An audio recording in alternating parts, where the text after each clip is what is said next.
All right, well, it's time for another Car Thoughts. I've been thinking about the way that so many people in the church are what I'm starting to call accidental Freudians.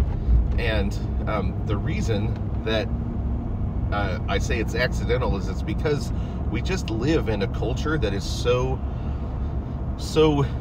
taken up by Freud's categories that often we don't even realize that the language that we're using has been shifted, and so we sometimes use words from the Bible, but we use them actually with a Freudian assumption behind them, or the cosmology, or I guess the anthropology, the definition of mankind, where mankind comes from and how it's formed. That is the definition comes from the myth that Freud perpetuates or invented, I guess, about where the seat of our selfhood. So here's how I would explain it. Is Freud says that we experience our self, right, our ego, our psyche, we experience that in the way that we live, right? We experience it, we live, and we can be self-aware. We're aware of ourselves, we're aware of how we're experiencing the world. But our ego, our selfhood, is formed as the product of the conflict of our id, right? The fundamental desires that you might say evolved or come from our that come from our animal nature, right? That come from our body or our instincts, right? We've got these desires to do certain things, and but if we just always follow our id, we can't have society, right? Because we would act like animals, and so society functions as a super ego, a corporate ego, where all of society tells you, no, you can't do that, no, you can't do that, right? Society does that, and that conflict between our desires and what society tells us we can't do, that suppression of our desires, in that conflict, our ego is formed. So our experience of our selfhood is formed by this conflict of our desires and the expectations of society. And all of our emotional responses, all of our ways that we respond to the things that we run into, kind of the phenomena that we run into, all of those responses are created out of that conflict. We want one thing, but we can't have it if society is going to continue, and so it is suppressed by that external force of society. So if you want to get rid of the if we're having trouble in our psyche, in our ego, in our experience of our life and of our selfhood, you can either shift and change somehow the id, and you can do that according to, depending on who you talk to. Either it's by letting it out, right, like finding a safe way to release the pressure of your that's put on your id, so that you don't get in trouble, or by changing society's expectations of you. And the last 100 years or so, the project so psychoanalysis does the former, and then the project of all of the different kind of social movements to solve violence, to solve different things that happen in mental health crises.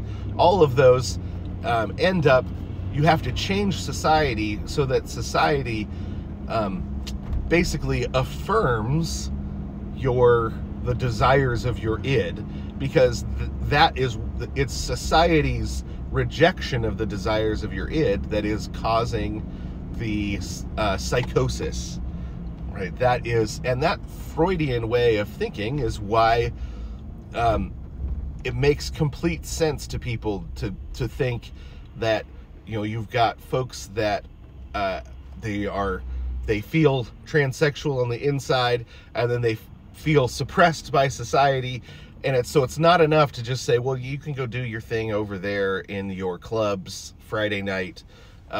Society has to come along and affirm that it's a good thing that they're doing, because that's the only way to get rid of the psychosis of their ego, right? And so this is why, you know, the rejection of lifestyles can be treated like violence. It can be in an entirely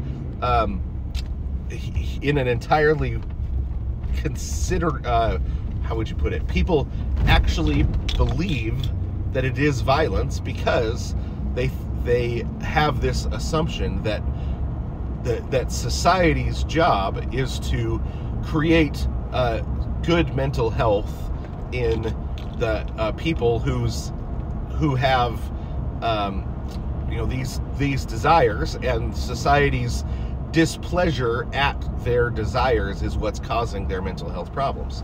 So and now I don't know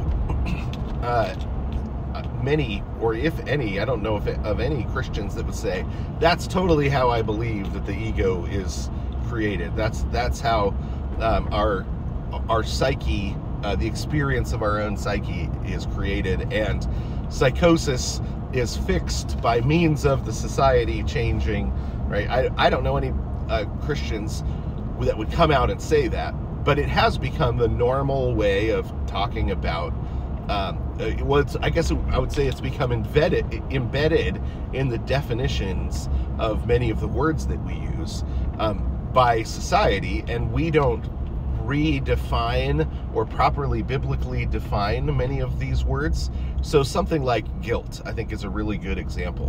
When we talk about guilt, what we mean is our experience of the feeling of guilt, because that is the Freudian definition of the word guilt, that we've done something internally, or we have internal desires, and then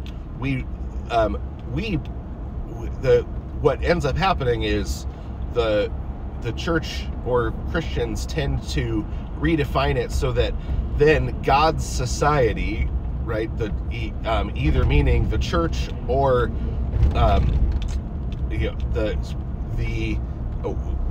or maybe in the healthiest version of it, the triune life of God, the family of God, God's opinion, is the superego, and our desires are still the id, and so guilt is the experience of our id coming into conflict with God's version of the superego. And so this is why you get people growing up saying, well, the church made me feel so guilty all the time, and that's why I left, right? They deconstruct because the church made them feel guilty, and it's the church's job to not make them, to create a healthy environment for their psyche, to create in the conflict, to get rid of the conflict between their id and God's opinion.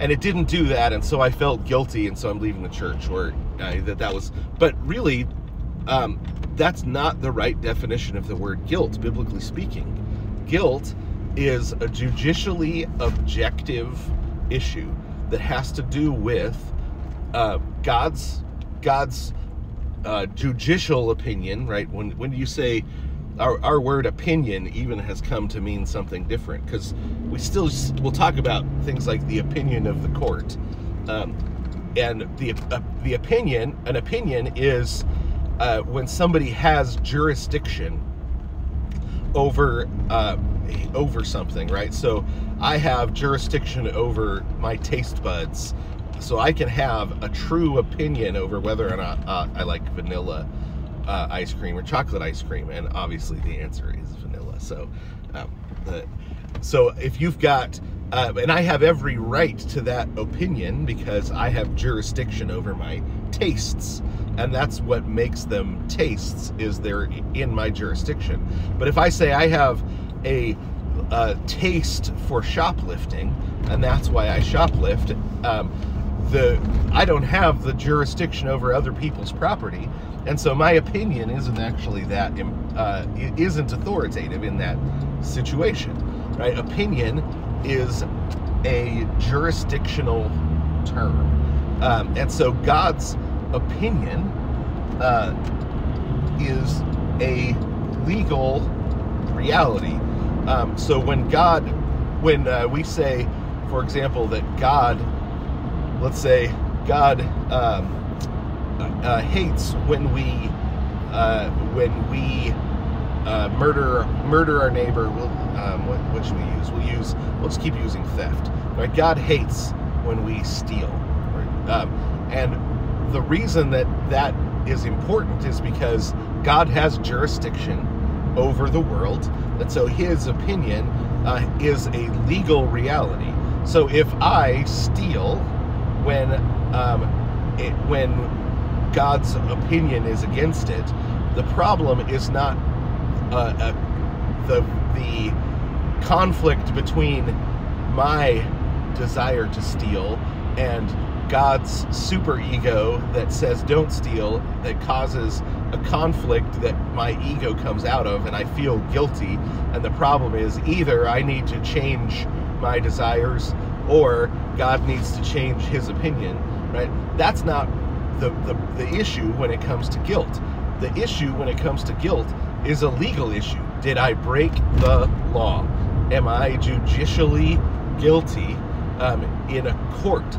And the court is is established at the second coming of Christ.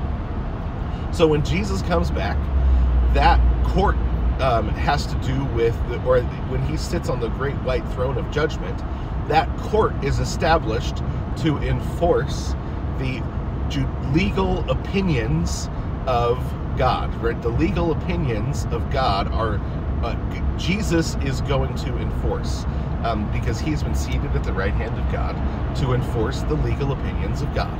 And guilt has to do with whether or not we are going to be pronounced innocent or pronounced guilty by that objective throne, right?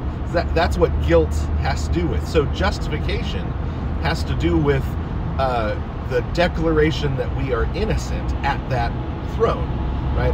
So justification in the present by faith comes from a belief about what will happen at the end of time, right? So that future declaration of innocence is brought into the present by faith, right? That's what justification by faith is about. And so the guilt is taken away, and the guilt is an objective reality. It's not something that happens in our feelings, in our head, in our heart, right? So we experience the feeling of shame, right? We might experience the feeling of conviction, meaning that the belief that we are guilty,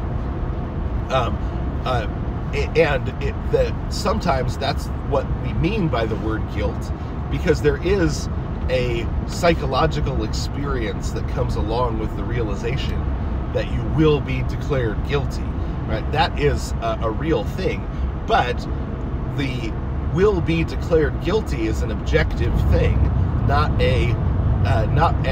it doesn't arise in a Freudian way, the way that we just have this assumption of Freudianism. So I've been thinking, a lot about this, and want to figure out a better way to communicate it, because obviously right now, if it's something that takes that long, I need to work it out. But maybe there's maybe there's something that you see that would help me communicate it more clearly, because it takes a while to work out the definition.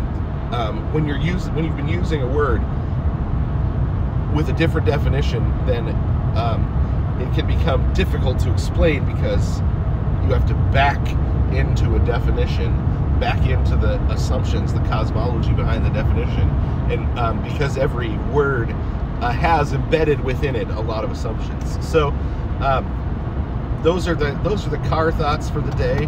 Let me know if there's anything that it makes you think about.